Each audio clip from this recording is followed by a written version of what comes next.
سورہ مبارک جمعہ کی آیت ہے.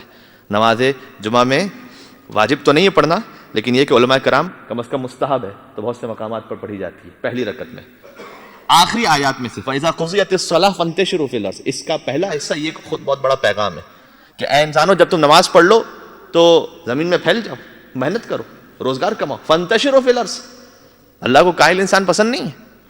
ہاتھ پر ہاتھ رکھ کر بیٹھنے والا کہ اللہ چھپڑ پھاڑ کے دے دے گا، یہ توکل نہیں ہوتا، یہ توکل نہیں ہے.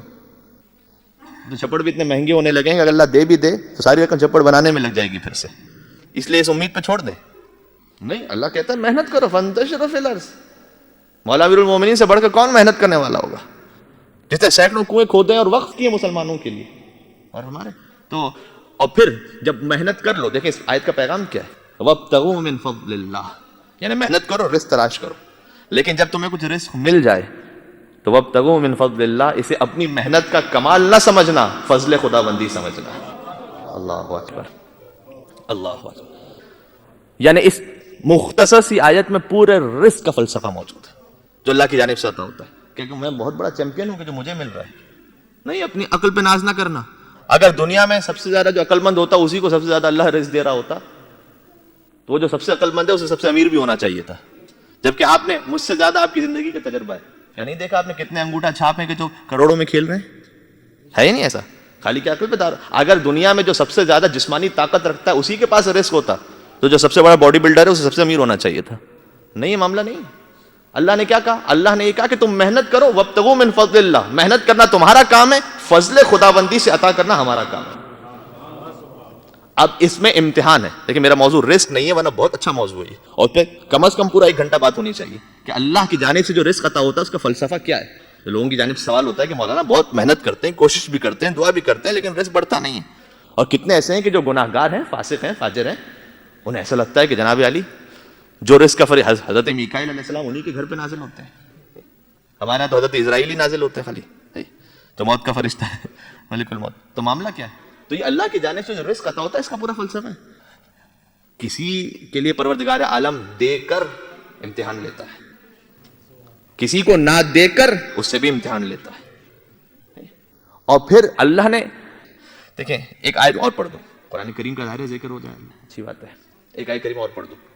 سورہ مبارکہ نحل میں کہا واللہ فضل بعض بعض فی الرزق، اللہ وہ ہے کہ جس نے تم میں سے بعض کو بعض میں رزق پر فضیلت دی. اللہ، میں چیمپئن نہیں ہوں کہ میرے پاس زیادہ ہے، اللہ نے دی فضیلت. لیکن اس کے بعد کیا کہا؟ فَمَا الَّذِينَ فُضِّلُوا بِرَدِّ رِزْقِهِمْ عَلَىٰ مَا مَلَكَتْ أَيْمَانُهُمْ فَهُمْ فِيهِ سَوَاءٌ، تو جنہیں ہم نے زیادہ دیا ہے، جنہیں ہم نے رزق میں فضیلت دی ہے، وہ ان تک پلٹا کیوں نہیں دیتے کہ جن کے پاس کم آیا تھا؟ قرآن کریم کا ایک لفظ معجزہ ہے کہ فَمَا الَّذِينَ فُضِّلُوا بِرَدِّ رِزْقِهِمْ، رد یعنی پلٹنا. رد شمس مولا علی کا معجزہ، سورج کو پلٹایا تھا. رد یعنی فَمَا الَّذِينَ فُضِّلُوا، جنہیں ہم نے فضیلت دی تھی رزق میں، وہ پلٹا کیوں نہیں دیتے ان تک جن تک کم آیا تھا. یہ پلٹانے کا لفظ اللہ نے کیوں استعمال کیا؟ دینے کا لفظ کیوں نہیں استعمال؟ اللہ کہہ سکتا تھا نا کہ جنہیں ہم نے زیادہ دیا ہے وہ دوسروں کو دے دیں. نہیں، اللہ نے کہا کہ جنہیں زیادہ دیا ہے وہ پلٹا دیں.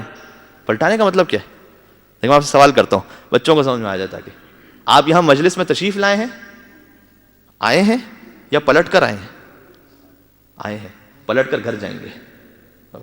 یعنی پلٹ کر انسان وہاں جایا کرتا ہے جو اس کا اصل مقام ہوا کرتا ہے. اور فرمائیے گا اللہ اکبر. تو اللہ نے یہ نہیں کہا کہ ہم نے جو تمہیں زیادہ دیا ہے وہ تم دے دو، نہیں کہا پلٹا دو. پلٹا دو کا مطلب یہ ہے کہ اصل حق تھا اس کا، آیا تمہارے پاس ہے نا، اس کا حق ہے کہ پلٹا دو، اس اصل مالک تک پلٹا دو.